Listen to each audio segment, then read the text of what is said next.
Amateurs d'arts martiaux mixtes, bienvenue dans la cage.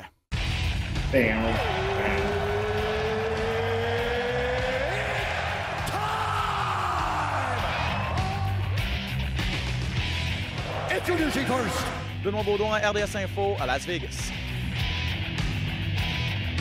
and now introducing his opponent. C'est terminé! Victoire de Patrick Côté! Merci beaucoup tout le monde au Québec.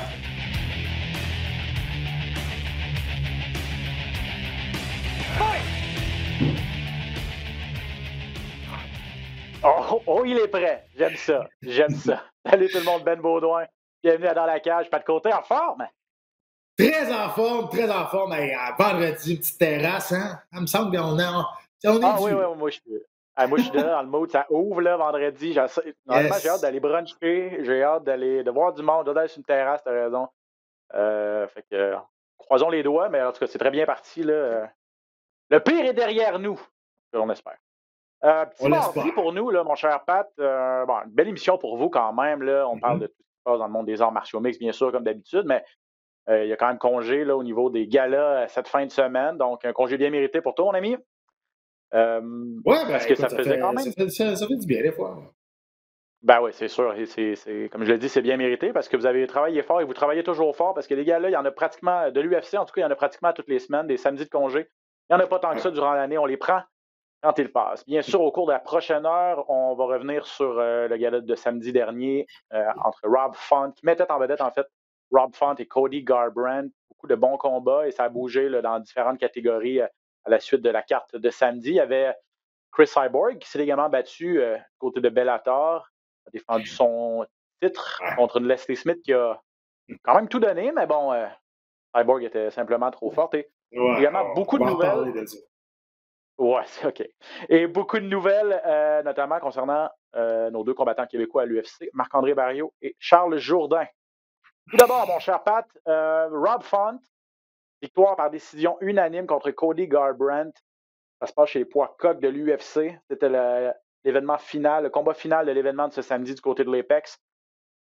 Rob Font, faut commencer à le prendre au sérieux. Le moins connu peut-être à 135 livres, mais il était classé 4e et là, battu le 3e de façon assez décisive. Il n'a pas réussi à le terminer, mais il n'y avait pas d'enjeu là. C'était pas serré du tout. Et là, comme je l'ai dit, son nom apparaît là, en haut du classement. Ouais, deux affaires dans ce combat-là. Rob Font a donné une clinique de striking à Garbrandt. Sérieusement, c'était même pas dans le même niveau. Rob Font possède, à mon avis, dans le top 3 du meilleur striking, la meilleure boxe des arts martiaux mixtes. Moi, je le mets dans les Calvin. Oh ouais, la technique de boxe pour les arts martiaux mixtes, un bon boxeur, et son jab était incroyable. Son jab, c'est un des meilleurs jabs qu'il y a dans l'organisation, moi, je trouve. Sa technique de boxe, tu sais, t'as des bons strikers, t'as des bons boxeurs en arts martiaux mixtes. C'est pas la même chose. Les bons boxeurs, t'en as des très, très bons, mais Rob Font, à mon avis, il fait partie des top 3. Il manque juste cette petite finition-là pour qu'on le prenne un peu plus au sérieux. Mais là, on n'a pas le choix de le prendre au sérieux. Là. Il a passé une knockout à Moraes. Il a joué avec Cody Garbrandt, ancien champion du monde. Écoute, là, puis en plus, lui, là, on regardait les classements. Là, Rob Font, 3e. Tout le monde se regarde, même. Comment c'est qu'il est rendu là? Il s'est comme faufilé. Pendant des années, on ne l'a pas vu venir, puis il a accumulé les victoires. Les victoires, c'est toujours amélioré. Moi, je trouve, au niveau de la technique de boxe, son partenaire d'entraînement, Calvin Kattar, qui est un excellent boxeur aussi. Je parle juste technique, là, des Max Holloway, des gars qui ont des belles techniques, qui utilisent super bien tous les aspects de la boxe. Moi, je trouve qu'il fait partie du top 3 des meilleurs boxeurs de l'organisation. Clairement, il m'a beaucoup, beaucoup impressionné en fin de semaine. Et la deuxième chose dans ce combat-là, Cody est brisé. Cody est complètement démoli. Il y en a qui vont se dire, mais il a gagné son dernier combat. Il a gagné son dernier combat avec un Hail Mary à la fin du round. Parce qu'il ne gagnait pas ce combat-là. Là. Ça allait pas bien pour lui. Il était flat-foot encore. Puis à un moment donné, il a lâché une bombe avec un uppercut de Chicoutimi. Puis ça a touché la cible à Vegas. Tu comprends? Fait que, il l'a swingé. Ça a touché. C'est vrai qu'il y a de la puissance. Il va toujours avoir de la puissance. Mais rappelez-vous du combat face à Dominic Cruz. Comment il était léger sur ses jambes, qu'il bougeait, qu'il était confiant. Il ne se faisait pas toucher. Et le combat contre Rob Font, et 2 pieds cimentés dans le sol, pas capable de bouger, se fait toucher avec le jab constamment. Écoute, il est brisé. Puis je pense que Là, il s'est pas fait finir, là, mais tu sais, je veux dire, il était sur 3 défaites dessus, 3 knockouts, puis 2 knockouts contre son ennemi juré, TJ Dillashaw. Je pense que TJ Dillashaw est parti avec son dame pour. Ouais, c'est ce que Jean-Paul avait dit, et toi, là, par le fait même, mais tu sais, ce que des knockouts peuvent faire à un athlète, là, en sport de combat, tu peux partir de tellement haut, être champion du monde et être pratiquement invincible et invaincu à ce moment-là, je pense. Et là, ben, KO, et là, ben, comme tu dis, il est brisé. Là, c'est dommage. Il est encore jeune, là, Cody Garbrandt, a même pas 30 ans. Il a écrit sur les médias sociaux, je me cherche, jamais comment j'ai commencé le combat, jamais comment ça se passait, jusqu'à temps que Rob Font, ben, dans un combat de 5 rounds, prenne son air d'aller. Et plus le combat avançait, plus Font était en contrôle et moins Garbrandt était lui dominant et se faisait de plus en plus dominer. Et non, t'as raison. Là, mais il est peut-être pas trop tard pour lui, là, en tout cas, je sais pas ce que t'en penses. À 135, oui. Il l'a déjà dit, là, il était supposé se battre à 125 une couple de mois. C'était pas arrivé, puis il a déjà dit à plusieurs reprises qu'il était capable de faire 125.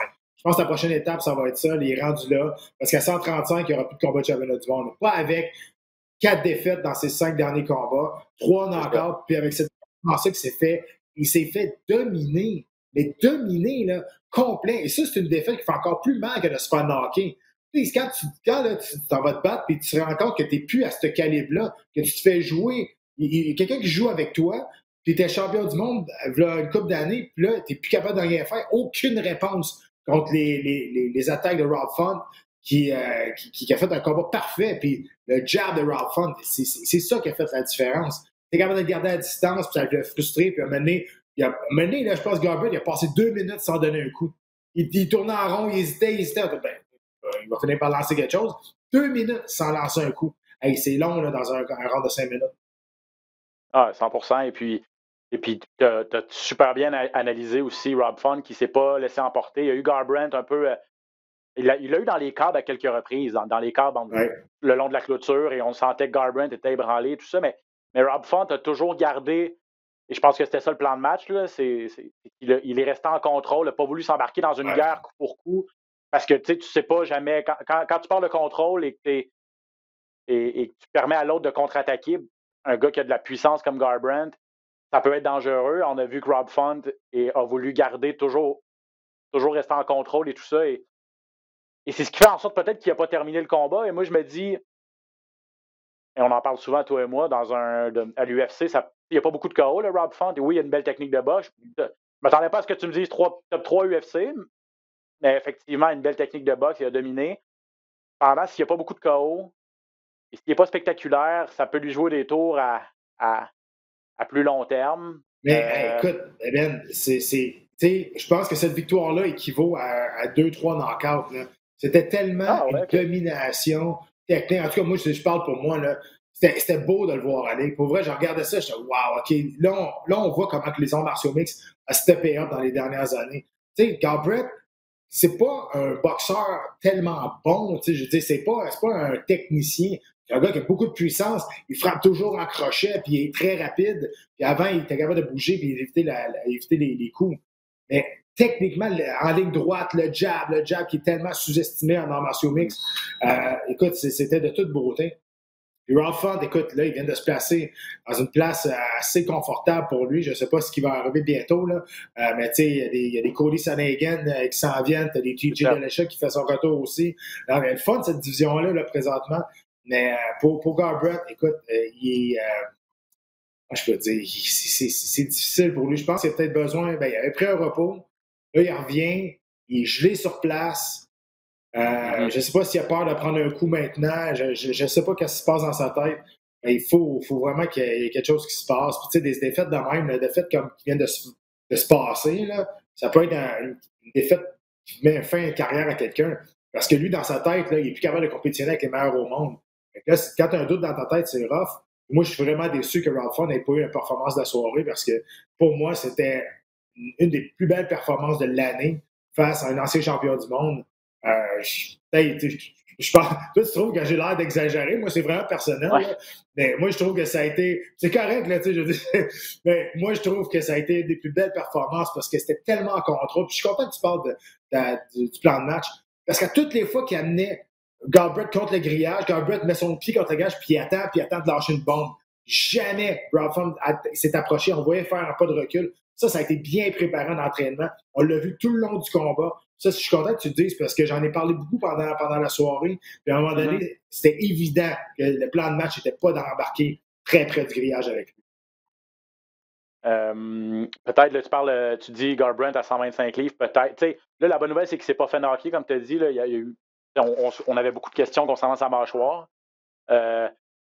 Moi, je me questionne sur la puissance, là, peut-être, de Font. Oui, sa technique, OK, mais sa puissance devant un gars qui est peut-être chambranlant au niveau de la mâchoire, n'a pas réussi à le finir. Bon, c'est ma vision des choses, mais pour en revenir à Garbrandt, s'il descend à 125, bon, ça peut frapper un petit peu moins fort à ce niveau-là. Et s'il est capable de garder sa puissance à 125, effectivement, c'est peut-être là que l'avenir est pour Cody Garbrandt. Parce que moi, je suis d'accord avec toi qu'à 135... Tu sais, la puissance, là, à moins que les poids lourds, je veux dire, c'est sûr qu'ils ont un 265 livres en arrière du point, mais la puissance, c'est pas une question de poids, normalement. C'est une question de technique. Là, c'est de transfert de poids. Puis que tu sois dans n'importe quelle division de poids, la puissance est supposée de te suivre pareil. Surtout si tu descends de catégorie de poids et tu es capable de faire la bonne chose sans trop te traîner. La puissance, ça va te suivre parce que c'est une question de technique et non pas juste de gros bras et de poids en arrière du coup de poing. Effectivement. Et donc, pour Font à 135 livres, ben là, ce qui s'en vient, c'est TJ Dillashaw contre Corey Sandhagen dans les prochaines semaines. Ça, c'est... bon, Sandhagen est classé numéro 2. Et là, tu as bien sûr Pietarian avec Aljamain Sterling, le champion. On n'a pas le choix de faire un combat revanche. Là. Je pense pas que ça a été annoncé officiellement, mais avec la façon dont ça s'est terminé la dernière fois, un peu controversé. Là. Pas le choix de faire ce combat revanche-là. Donc, Font, peut soit s'attendre à... S'il est patient, peut attendre une chance au championnat, mais je verrais peut-être, effectivement, là, contre le gagnant de Sandhagen ou TJ Dillashaw. En tout cas, mais probablement que ce gars-là va avoir la chance au titre par la suite. Donc, Font devra peut-être faire un autre combat avant d'avoir sa chance au titre. On verra ce qui arrive. Mais ça dépend toujours qu'est-ce qui va arriver pendant le combat de championnat du monde aussi. Ça dépend toujours. Mais, ça peut aller loin après, s'il y en a un qui sort de là magané, s'il est suspendu. À un moment donné, tu veux vraiment t'asseoir et attendre un an de temps avant d'avoir un combat de championnat du monde. Ça peut. C'est une décision bien personnelle, mais faut que tu vives. Il n'y a pas de garantie non plus. Non, exact. Tu peux rester à toi un an en attendant de ton combat de championnat puis il n'y arrive jamais, là, finalement, là, parce que t'en passes des choses entre-temps. Donc, à suivre, ça va être intéressant de voir la suite des choses. Demi-finale, Carla Esparza contre Yan Xiaonan, un autre duel chez les combattantes classées numéro 4 et classées numéro 3. Chez les 115 livres, donc les poids paille. Esparza, l'ancienne championne, première championne de cette catégorie-là lorsqu'on l'a mis sur pied il y a quelques années. Moi, je la pensais pas finie, là, mais je pensais jamais à regarder les autres filles, à regarder Johanna, à regarder Rose Namajunas, à regarder Zhang Weili. Je me disais, Esparza, il n'y a aucune chance qu'elle retourne au sommet là, avec ces filles-là, Andrade, là, qui était à 115 livres à l'époque. Puis finalement, Caroline est impressionnante. Je pense que c'est sa 4e victoire de suite. Elle a réussi la performance de la soirée. Elle a complètement ouvert la Chinoise, Yan Xiaonan, qui était classée devant elle. Clinique. Si Font a donné une clinique de boxe, elle a donné une clinique de lutte, là, Carla Esparza. Oui, c'est une clash de style. Puis je pense que c'est sa 4e, 5e victoire de suite, comme tu mentionnais. Elle est vraiment revenue au sommet. Là, elle est vraiment revenue au sommet. Puis c'est le fun de voir une fille avec la résilience comme ça, parce que quand elle a perdu son titre, après ça a été comme ça venait en vague, mais jamais rien de concluant. Là, 5e victoire de suite, puis ça, c'est toute une victoire face à Xiaonan qui on la voyait peut-être potentiellement avoir un combat pour éliminatoire pour devenir une aspirante au titre. Donc, puis moi, ce que j'aime de ces athlètes-là, de Carla Esparza, le monde le sait que c'est une lutteuse, elle sait qu'elle va lutter, et elle est capable quand même de lutter ses adversaires. Ça veut dire qu'elle est au-dessus de la mêlée, elle est au-dessus de ses adversaires. Xiaonan, à mon avis, sa stratégie était vraiment pas bonne. Je veux dire, quand tu te bats contre un adversaire qui est une bonne lutteuse, tu sais qu'elle va t'amener au sol, tu kicks pas, là. Tu boxes. Tu boxes en début de combat, tu boxes en début de round, puis tu boxes pour juste pour éviter de te faire agripper une jambe. Parce qu'en début de combat, en début de round, ton adversaire est alerte. Il n'est pas fatigué. À la fin du round, si tu vois que ça a bien été, si tu as stoppé 2-3 takedowns, OK, là, tu peux te choper à la jambe, tu peux kicker à la tête, au corps, whatever. La réaction va être moins vite. Mais là, elle a donné des coups de pied en début de combat, en début de round. Puis ça l'a facilité, entre guillemets, la tâche à Esparza qui aurait, à mon avis, été capable de l'amener au sol de toute façon. Là. Mais il reste qu'à un moment donné, il y a une stratégie aussi face à ton adversaire qu'il faut que tu t'impliques là-dedans aussi. Il faut que tu saches quoi faire. Moi, je pense que c'était pas une bonne stratégie de la part de la Chinoise, mais ça, c'est sans rien enlever au crédit d'Esparza qui a fait un combat parfait, qui est violent aussi. Là. On l'a pas vu souvent comme ça, là, Esparza, là, faire un statement comme ça. Là, c'était vraiment, vraiment solide. Quand je dis qu'elle l'a ouvert, Shionan, c'était pas une métaphore. Là, c'est que la Chinoise a fini avec de sévères coupures à la tête, le ground and pound, les coupures, là, et elle a trouvé la position crucifix, là, une position où elle a pu faire énormément de dommages. Les 2 bras de la Chinoise étaient emprisonnés, là, elle n'avait aucun moyen de se défendre. Et puis, je veux dire, c'est cette position-là, en tout cas, corrige-moi si je me trompe, mais ça doit être la position la plus dominante en lutte, là, ou en grappling. Oui, tu as la montée complète, mais la montée complète, veut pas, la personne peut se protéger là, avec ses 2 bras, la personne qui est en dessous. En position crucifix, là, les 2 bras sont emprisonnés, puis tu as le front complètement à découvert. Et je veux dire, un coup, une fois que Esparza a eu cette position-là, c'était terminé pour Shionan. Absolument. Puis tu as vu aussi Shionan s'est fait exposer dans ses faiblesses. Au sol, je veux bien croire que Esparza est très, très bonne avec ses positions, mais il y a des détails, il y a des affaires seulement de base que tu es supposé savoir rendu à ce niveau-là, puis on l'a vu clairement. C'est vrai que les frappes changent la donne, mais quand même, si tu t'entraînes avec des frappes au gym aussi pour te préparer. Donc, il y a des choses de base qu'il faut que tu saches, sortir les hanches, bouger, aller chercher l'underhook. Je comprends pas qu'à ce niveau-là, il y a des combattants, puis ça, c'est minime par minime, là, mais il y en a beaucoup des combattants qui sont classés haut, qu'à un moment donné, ils se retrouvent dans une position, puis moi, je regarde ça et je me dis, ben ouais, non, ça se peut pas qu'ils soient perdus dans cette position-là. C'est des choses qui sont de base. Donc, mais quand ça arrive, mais tu te fais exposer, là, tes adversaires, par la suite, ont vu ça, ils vont capitaliser là-dessus, ça, c'est jamais bon. Donc, retour à la planche à dessin, peut-être, en tout cas, au niveau du sol, là, pour la Chinoise. Et pour Carla Esparza, ben, tu la vois où? Parce que elle est dans le mix, là. Le proverbial mix pour un combat de championnat est là. Ouais, là, c'est sûr que là, on aimerait ça faire la revanche avec Namajunas et Willy Zhang. Souvenez-vous que Carla Esparza, elle a battu Namajunas à la finale de Top 20 pour devenir championne. Donc, elle l'a déjà battu. Là, on va faire un combat de Mackenzie Dern face à Rodriguez. Ça aussi, c'est intéressant parce que les deux sont vraiment proches d'avoir un combat de championnat du monde aussi. Donc, cette division-là, chez les femmes, c'est la plus le fun. Et on s'entend, là, parce que les autres, les championnes puis les autres. 115 livres, elle est fun. Parce que, tu sais, tout le monde est dans le mix. Tout le monde peut battre un peu tout le monde. Puis, il ne faut pas oublier, il y a Jacek qui est encore là quelque part. On ne sait pas ce qui va arriver, mais elle est encore là quelque part aussi.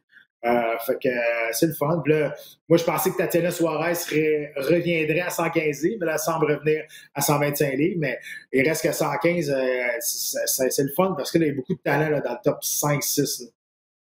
Oui, exactement. Donc, une autre division à suivre de très près. Pour les autres combats qui ont retenu notre attention, Pat, rapidement, Jared Vanderaa contre Justin Tafa. Combat de poids lourd. C'est rendu à la limite. On a donné aux gars les bonnes performances. Bon, je dis pas qu'ils le méritent pas, mais c'était pas non plus. J'ai pas été sur le bout de mon siège tout le long du combat. Peut-être donner du crédit à Vanderaa qui a bien boxé quand même. Je trouvais qu'il utilisait bien sa portée.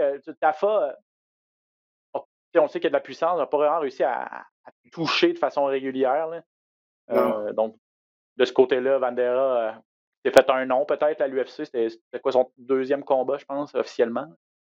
Ben oui, puis tu sais, j'en ai parlé aussi dans la soirée. Ce gars-là, c'est une ceinture noire en jiu-jitsu brésilien, puis tu sais, il laisse tout outil-là dans son coffre, puis il n'a même pas le coffre avec lui dans le combat. Tu sais, à un moment donné, il faut que tu essaies d'utiliser tous tes outils que tu as. Tu sais, ce gars-là, ça a passé peut-être 10, 13 ans, 15 ans à travailler sur son jiu-jitsu pour avoir sa ceinture noire de jiu-jitsu brésilien. Quand ça arrive temps de l'utiliser en combat, il reste debout, puis il l'oublie, il en fait pas. Fait que, s'il va avoir du succès longtemps, surtout dans les poids lourds, c'est un atout là, d'être bon au sol, parce qu'il n'y en a pas tant que ça. Oui. Les bons poids lourds au sol sont tous partis. Avec les big knocks. Oui, mais Olynyk, je sais pas, c'est comme un vieux j'ai juste Ratoureux dans la tête, je pense à mon grand-père. Là. C'est un vieux qui lance des pièges, des vieilles techniques.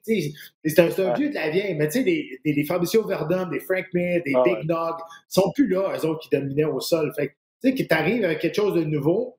Tu vois, les combattants, là, maintenant, c'est des gros bonhommes qui sont agiles, qui sont super bons debout. Et si tu as une ceinture noire tunisien, tu es capable de l'utiliser des poids lourds. Vas-y, parce que la qualité des combattants chez poids lourds au sol n'est pas très, très grande maintenant. Je veux parler du combat de Norma Dumont contre Felicia Spencer, juste pour te rire de toi un petit peu et te dire à quel point tu étais dans le champ la semaine passée. Mais ça. Je peux pas trop rire parce que je pense. J'étais d'accord avec toi, mais pour ceux qui n'étaient pas avec nous la semaine passée, Pat a dit Felicia Spencer va passer au travers de Norma Dumont assez facilement. Là, on se rappelle que c'est une fille qui a fait la limite avec Amanda Nunes et avec Chris Cyborg. Là, elle a fait la limite avec Norma Dumont, mais une défaite, puis aïe, qui était flat. Hein? Et je ne sais pas c'était quoi sa stratégie.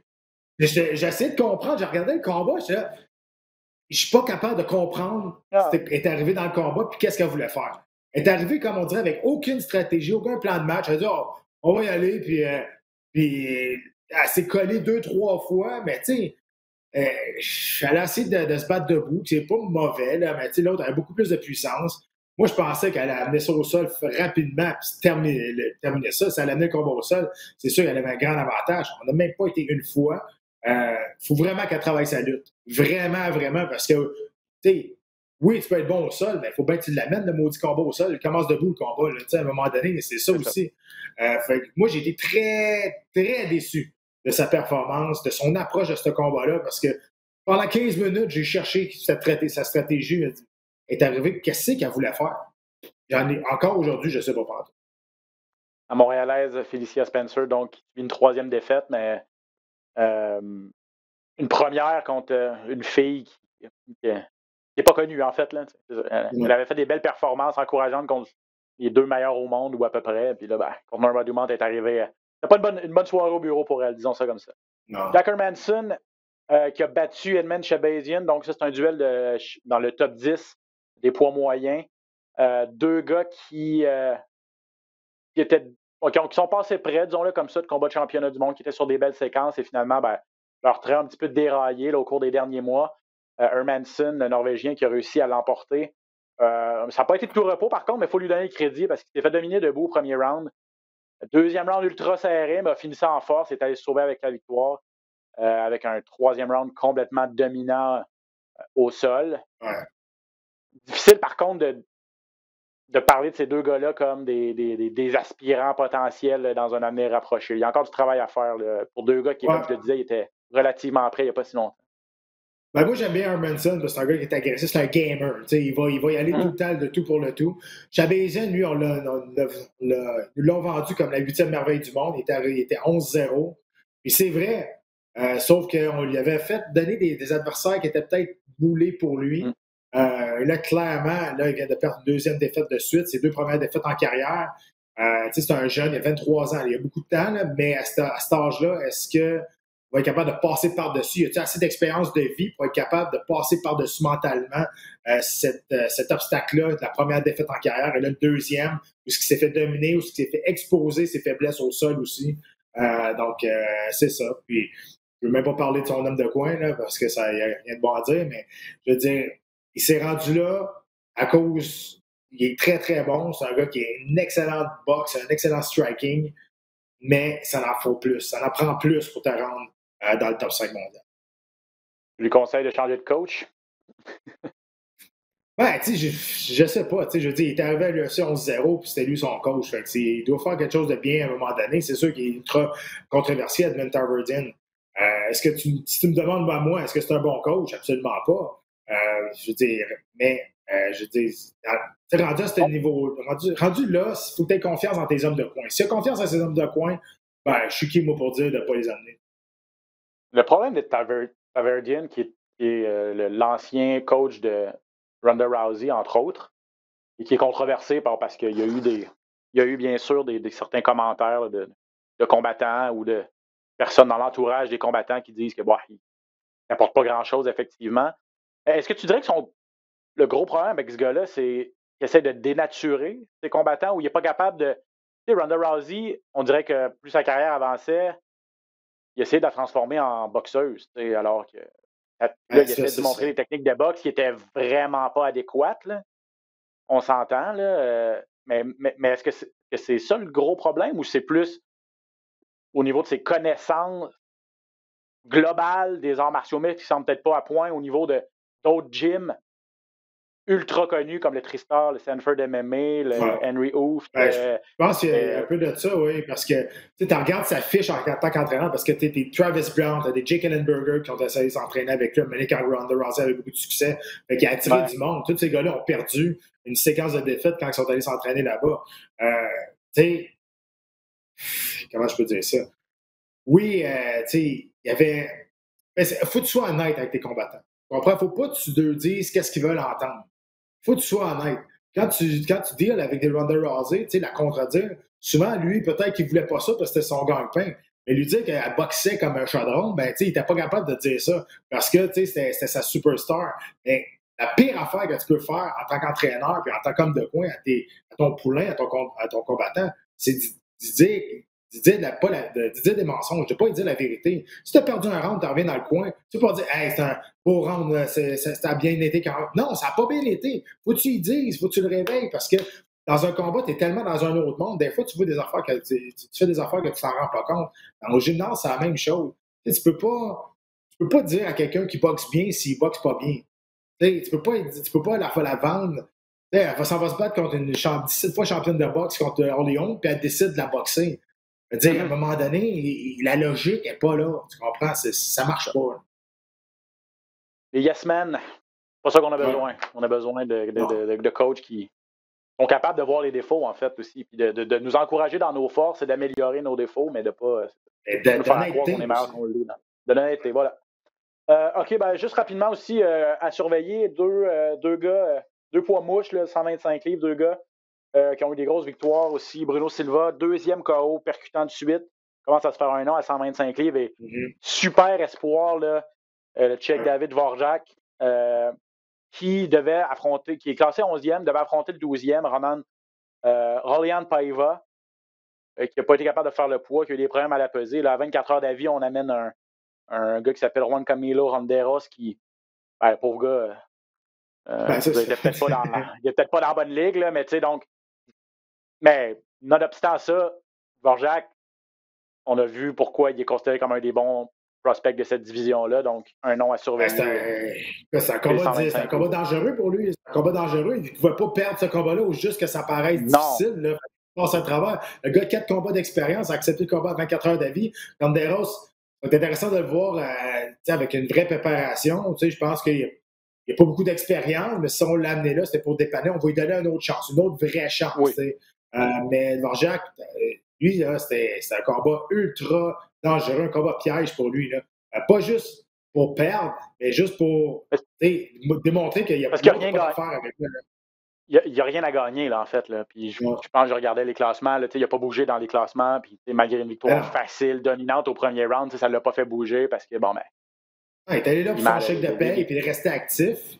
Mais il était déjà là. De toute façon, il a fait de la pesée. Fait que tu te dis, OK, ben, je vais y aller, mais c'est dangereux quand même. Là. Ouais, c'est sûr. Donc, à surveiller ces 2 gars-là, Bruno Silva et David Dvorak, c'est chez les 125 livres, une division. Là, j'ai hâte au rematch, là, à la revanche, Figueiredo-Moreno. Là, ça va être intéressant, mais à surveiller aussi cette division-là. Intéressant. Après, elle va être passée proche de mourir, là, les 125 livres chez les gars. Plus vivante que jamais.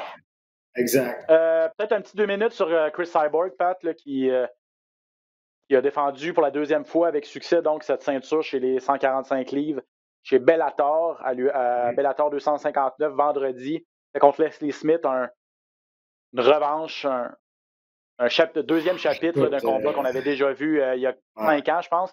Cyborg avait complètement dominé Smith. Ça a été long. Là. moi, je veux donner le crédit à Smith quand même, là, parce que elle a réussi. Elle s'est fait dominer pendant 5 rounds, mais elle a encaissé des coups. Elle a eu beaucoup de cœur dans ce combat-là. Elle a réussi à se rendre à la toute limite. Elle a fait finir avec 10 secondes à faire.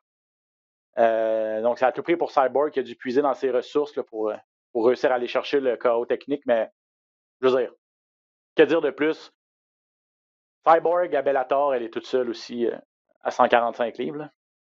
Ben oui, puis tu sais, le combat aurait pu être arrêté avant, là, honnêtement, là, tu sais, c'était même pas proche, c'était même pas égal. Là, la prochaine en liste, logiquement, ça va être Kat Zingano. Je pense que Zingano est meilleur qu'Alistair Smith, honnêtement. Elle est plus game, elle est plus agressive. Je pense qu'elle va l'essayer. Je pense que le résultat va être quand même pareil. Ouais. Ah, c'est dommage. Ça nous prouve à quel point Cyborg est bonne. Puis ça nous prouve aussi à quel point Amanda Nunes est bonne. Puis j'ai regardé oui, il y a la victoire de Chris Cyborg. Mais je regardais sa boxe, puis je regardais son combat debout et tout. Oui, elle a donné des bons coups de genoux. Mais sa boxe, c'est pas propre encore. Puis c'est ce qui lui a joué vraiment des tours contre. C'est ce qui a causé sa perte contre Amanda Nunes. Mm-hmm. Chris Cyborg veut générer énormément de puissance dans ses frappes.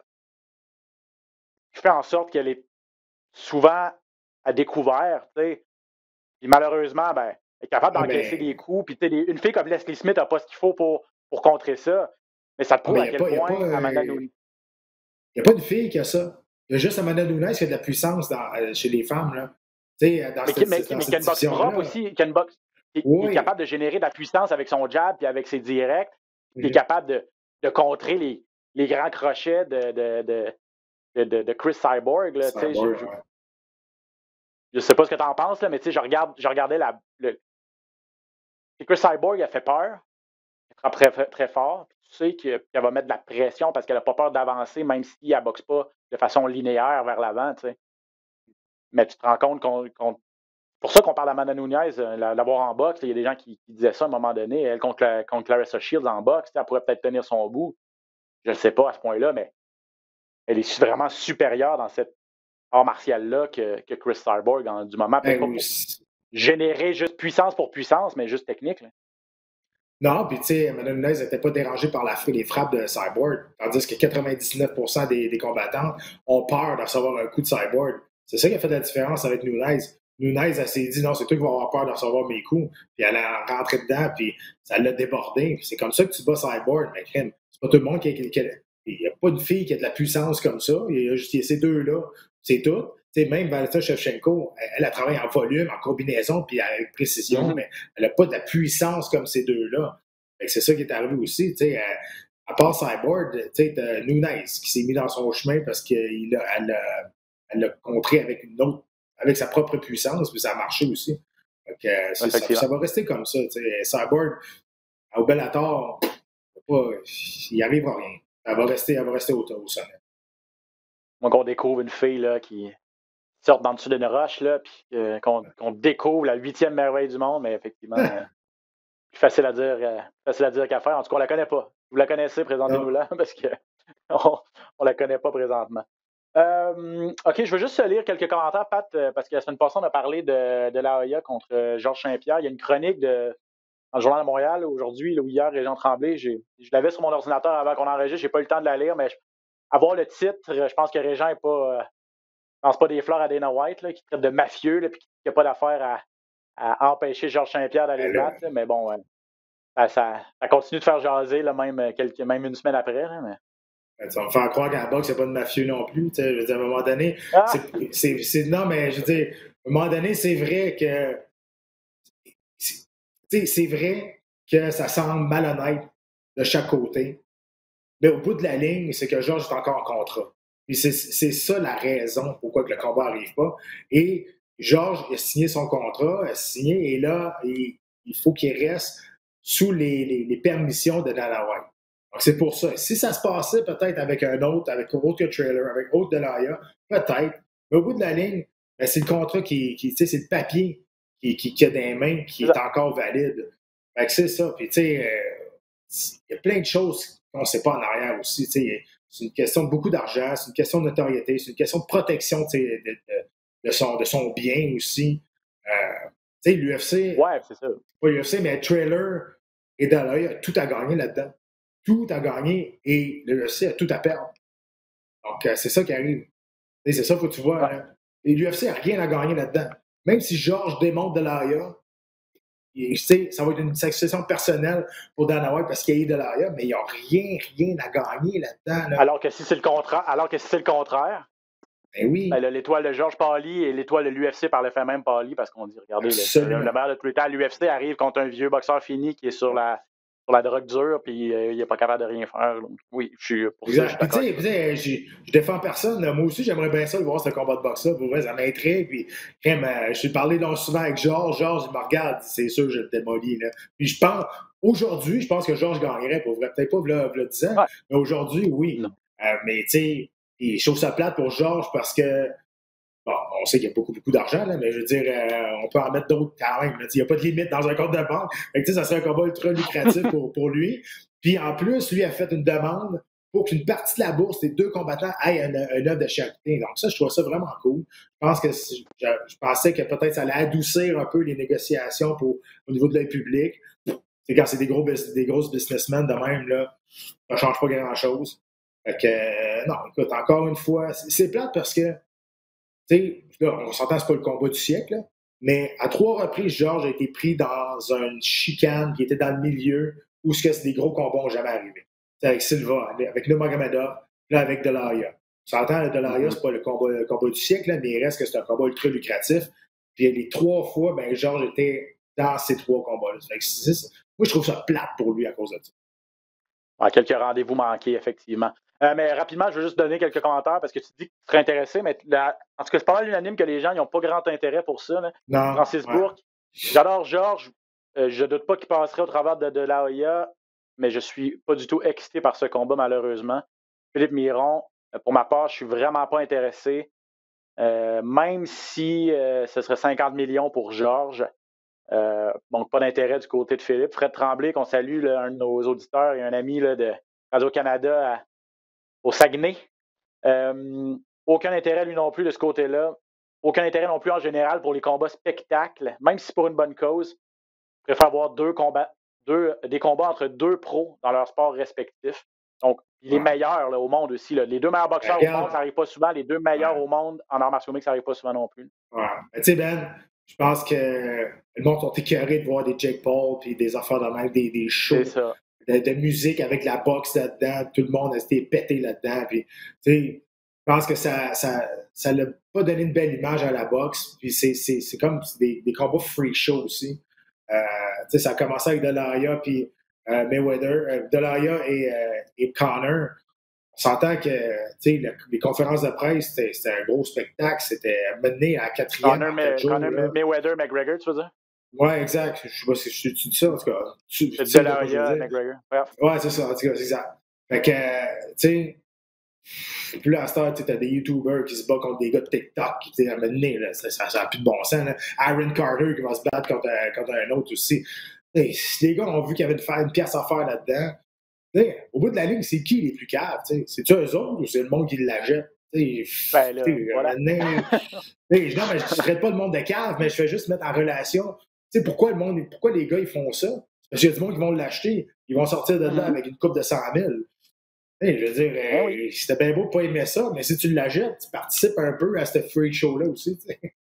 Exactement. Le dernier que je veux saluer, Romain, là, qui m'a écrit sur Facebook, lui non plus, ça ne l'intéresse pas. De toute façon, il n'aime pas la boxe. Il dit, je vais regarder McGregor, Mayweather par intérêt, mais comme parce que ça semblait gros. Là. Mais il dit, je comprends le désir de faire de l'argent. C'est un peu ce que tu disais. Là. Il n'y a pas de limite dans un compte de banque. Donc, merci aux personnes qui nous ont communiqué. N'hésitez pas, là, on aime toujours ça. Avoir de vos nouvelles sur nos réseaux sociaux. On va passer, Pat, si tu veux bien, les 10 dernières minutes qui nous restent, peut-être à parler des prochains combats de nos Québécois à l'UFC, Marc-André Barriault et Charles Jourdain. On salue s'ils nous écoutent et à qui on a hâte d'avoir de jaser. Ça devrait bien sûr arriver au cours des prochaines semaines maintenant que leurs combats n'ont pas été officiellement annoncés, mais on s'est sorti dans les médias. Les deux vont se battre le 14 août. Charles Jourdain contre Leron Murphy. Et du côté de Marc-André Barrios, c'est contre Dalcha Lungiambula, un Sud-Africain. Ça se passerait, selon les désirs de l'UFC, ça se passerait le 14 août, donc. La date est pas mal confirmée, mais ça se passera en Angleterre. Si on est capable de voyager du côté de l'UFC et présenter des galas là-bas. Dans un gala qui mettra en vedette Derek Brunson contre l'Anglais Darren Till, justement, donc chez lui. Commençons peut-être par Jourdain contre Leron Murphy à 145 livres. Murphy, c'est un Anglais, donc ce serait dans sa cour arrière. Très bon combattant, Murphy, par ailleurs, invaincu en 11 combats, 10 victoires, 1 combat nul. Un cogneur, 6 KO en 10 victoires. Quand même, il n'est pas classé, là. Ça fait 3 combats, je pense qu'il est à l'UFC, mais quand même, commande intéressante pour Charles Jourdain, qui lui aussi revient d'un KO technique à sa dernière sortie. Oui, très intéressant. Combat important pour les deux. Et l'important, c'est que, tu sais, quand il s'est battu contre Oro à ce dernier combat, Charles, il était slow starter. Il n'a pas commencé tout de suite. Puis je ne veux rien enlever à sa victoire, mais il se battait contre un 135 livres qui avait accepté le combat vraiment à la dernière minute. Puis au premier round, il s'est fait déborder quand même. Après ça, il s'est bien ajusté. Mais là, face à un adversaire comme ça, invaincu, chez lui en plus, un vrai 145 livres, et j'en ai parlé avec son coach Fabio Hollanda, qui a été mon coach pendant très longtemps, et on est conscient de ça. On en a parlé aussi. Il faut que Charles commence ses combats plus rapidement. Il ne peut pas partir avec un round de retard tout le temps, à toutes les fois qu'il se bat. Donc, il faut qu'il commence le combat en partant, et je pense que c'est un bon combat qui est fait pour lui. Il va vouloir capable d'aller au sol, des très, très bons aussi. Une bonne guillotine debout aussi.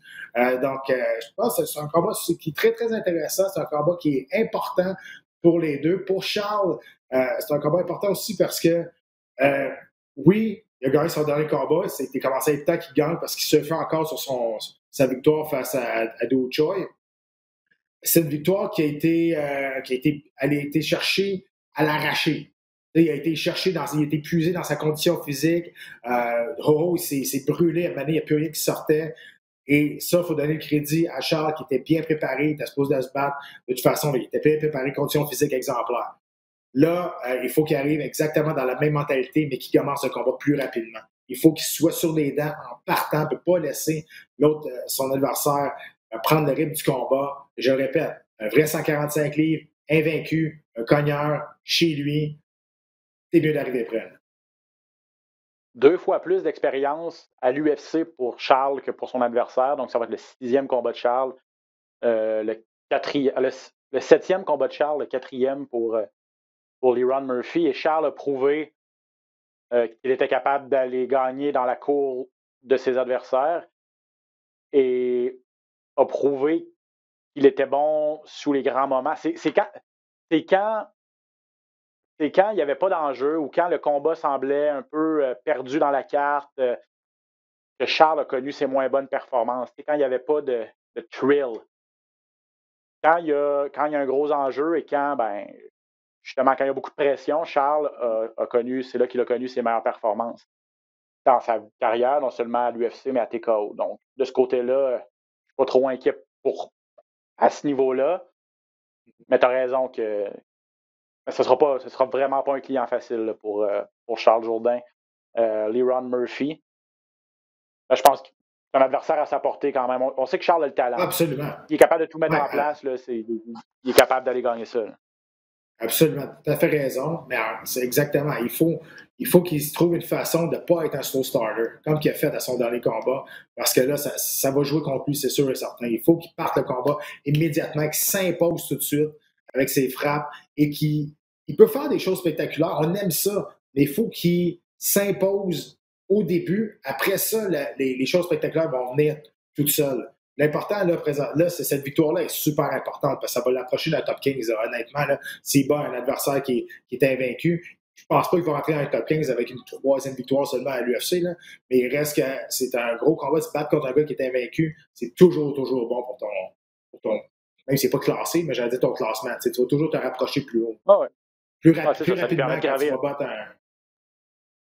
battre gravir les échelons, assurément, là, parce que le but du jeu, c'est d'arriver dans les classements et le but du jeu, c'est de toujours, de victoire en victoire, d'aller battre des adversaires de renom de plus en plus et tout ça. Donc, c'est un autre jalon dans la carrière de Charles qui est encore jeune par ailleurs. Donc, on va espérer pour lui qu'il va être capable de poursuivre cette progression-là. Marc-André, lui, contre Dalcha Lungiambula, le Sud-Africain, un gars qui a une fiche de 11 victoires, 2 revers.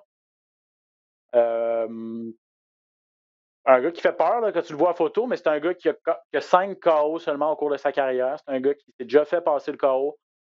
À l'UFC également, il y a deux combats. Alors que du côté de Barrio, lui, les deux ont gagné leur dernier combat. Lungiambala par décision unanime en janvier. Barrio, on se rappelle de sa première victoire finalement à l'UFC par KO contre Abu Azaïta. Et j'estime que avec cette fameuse pression là, qu'il n'a plus sur les épaules d'aller chercher cette première victoire à l'UFC, j'estime qu'on va pouvoir voir un Marc-André encore plus relax. Un gars qui est conscient qu'il a sa place dans l'octogone de l'UFC. T'as absolument raison, mais il ne faut pas qu'il change son style parce que c'est comme ça qu'il va battre un Djambula qui a un réservoir à essence de 2 litres.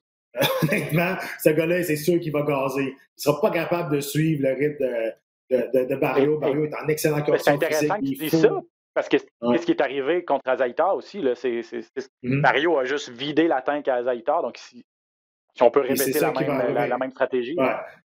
S'il ne finit pas avant, là, mais il faut qu'il fasse attention. Djambula est quand même un gros bonhomme, il fait peur, il frappe solide, mais travailler en combinaison rapide, en volume, s'enlever du chemin et pousser le combat au deuxième round.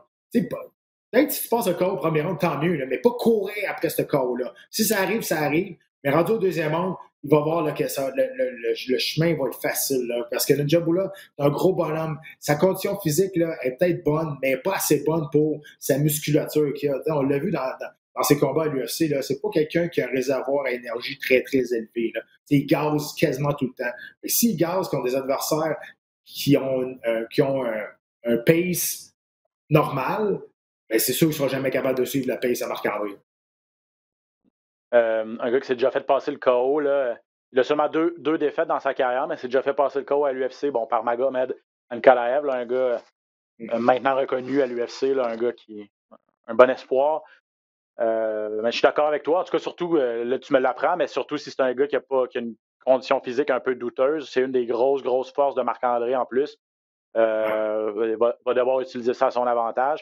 Il va retourner, Marc-André, s'entraîner en Floride, là, au Sanford MMA. Donc, à ce niveau-là aussi, je pense que pour lui, avec la qualité des partenaires d'entraînement qu'il a trouvé là-bas, et ça revient aussi à la confiance et à l'aspect psychologique, il a utilisé cette recette-là à sa première victoire. Sa plus belle performance à l'UFC contre Azaïtar va vouloir répéter ça. Donc, deuxième fois dans un environnement qu'il va déjà connaître, avec une recette avec laquelle il a déjà connu du succès. Donc, souhaitons-lui également que cet aspect-là psychologique sera du côté de Marc-André Barrio. Donc, je vous le rappelle. La première victoire, ça t'enlève tellement de pression quand ça n'a pas bien été au départ. Moi, ça m'est arrivé. Après 4 combats, je cherchais encore. Je pensais que j'avais une malédiction. J'avais une malédiction d'octogone. Et quand j'ai gagné contre Scott Smith, ça a fait enfin. Après ça, j'ai knocké Ken Grove, j'ai knocké Drew McFedries. J'ai battu un gars 6 fois champion du monde de Jiu-Jitsu brésilien. Et je me suis rendu en combat de championnat du monde. Je ne dis pas que c'est ça qui va arriver à Marc-André, mais je dis juste que cette pression-là d'aller. Quand tu gagnes l'UFC, là, dans ta tête, tu sais. Tu fais partie de l'UFC. Tu sais que tu es à ce niveau-là. Ça t'enlève tellement de pression émotionnelle, physique, mentale, qu'après ça, tu as raison. On va peut-être être plus relax, mais il ne faut pas qu'il change son style pareil. En terminant en retraite de Paul Felder, je veux en parler parce que avant ça, là, par contre, excusez-moi, je vous rappelle, là, c'est 14 août, ça se passerait du côté de l'Angleterre. Donc, les deux Québécois iraient en Angleterre. Un peu la même chose qu'on avait fait il y a quelques années lorsque les deux s'étaient retrouvés sur la même gala en Corée, là, Barrio et Jourdain. Donc, cette fois-là, les deux du côté de l'Angleterre, 14 août.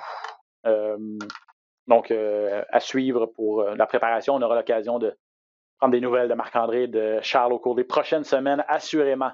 Donc, je le disais, Paul Felder, qui a annoncé pas de sa retraite, lui, durant la diffusion du gala de samedi à l'UFC. Il était un analyste sur la diffusion chez les collègues d'ESPN. annoncé que c'était la fin pour lui. Il n'avait plus le désir de continuer. Et là, sa carrière d'analyste va très bien, là, par ailleurs. Il est excellent. Et là, il voit qu'à 155 livres, ben, je veux dire, ça va être difficile pour lui de revenir. Puis quand tu n'as plus le couteau entre les dents, on s'entend que tu es peut-être mieux d'accrocher les gants, mais il a eu tellement de belles carrières. Puis c'est un des favoris de la foule. Là. Un gars qui donnait toujours en spectacle à chaque fois qu'il se battait. C'était wow. Là. Ouais, c'est un dur de dur. Tu sais, Charles Oliveira, qui est champion du monde aujourd'hui, sa dernière défaite, il a 9 combats, c'est face à Paul Felder. Paul Felder a des grosses victoires dans sa carrière. C'est un combattant qui était dur, qui allait vers l'avant. Il n'a jamais refusé un combat. Puis à la fin, il avait refusé quelques combats parce qu'il ne voulait pas devenir en faire valoir. Là, il avait reçu beaucoup de critiques à ça. Puis il dit, regarde, moi, là, je veux pas être that guy. Je veux pas être ce gars-là qui en fait trop, puis que j'ai plus le feu sacré, puis que c'est sûr que je serai pas comme un Cowboy Cerrone, comme un BJ Penn. Puis il les a nommés, il dit, je veux pas être ce gars-là. Donc aujourd'hui, je prends ma retraite, puis je pense qu'il peut être fier de sa carrière. Et tout le monde a voulu avoir un combat de championnat du monde, tout le monde a voulu être champion. Écoute, c'est un sport qui quelque peu de gens peuvent avoir ça dans leur CV. Mais Paul Felder, c'est pas parce qu'il l'aurait pas mérité. Ah non, c'est ça. Puis tu sais, il était dans la division la plus... Il y a le plus de profondeur et la division la plus difficile de l'UFC, les poids légers. Donc, chapeau à Paul Felder. Bravo pour la belle carrière et bonne continuation pour la carrière d'analyste. Mon deuxième analyste préféré. Après, tu sais qui? Jean-Paul. Jean-Paul, c'est ça. Voilà, tu m'enlèves les mots de la bouche. Voilà. Bon, Pat, écoute, merci énormément. Non, c'est toi mon analyste préféré, puis je le dis souvent.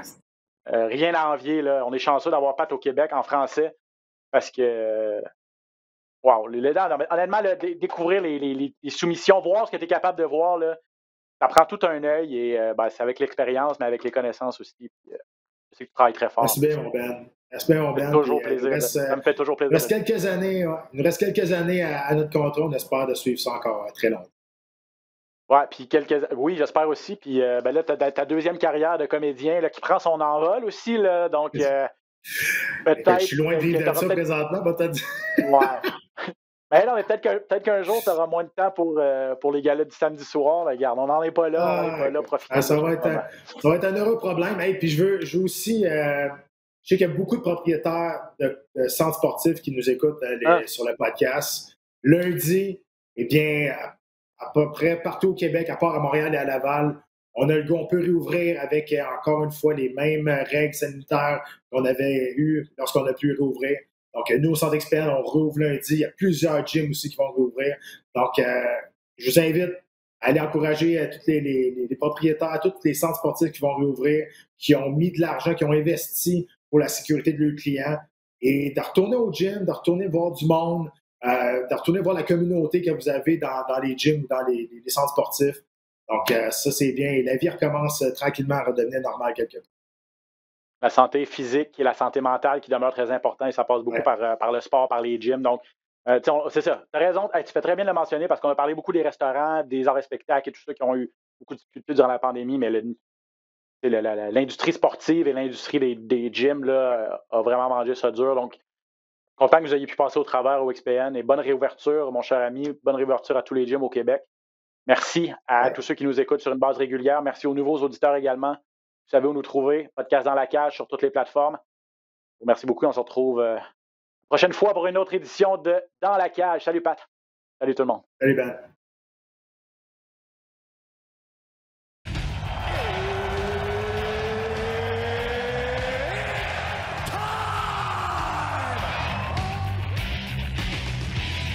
Introducing first. Benoît Baudouin, RDS Info à Las Vegas. And now introducing his opponent. C'est terminé! Victoire de Patrick Côté! Merci beaucoup tout le monde au Québec.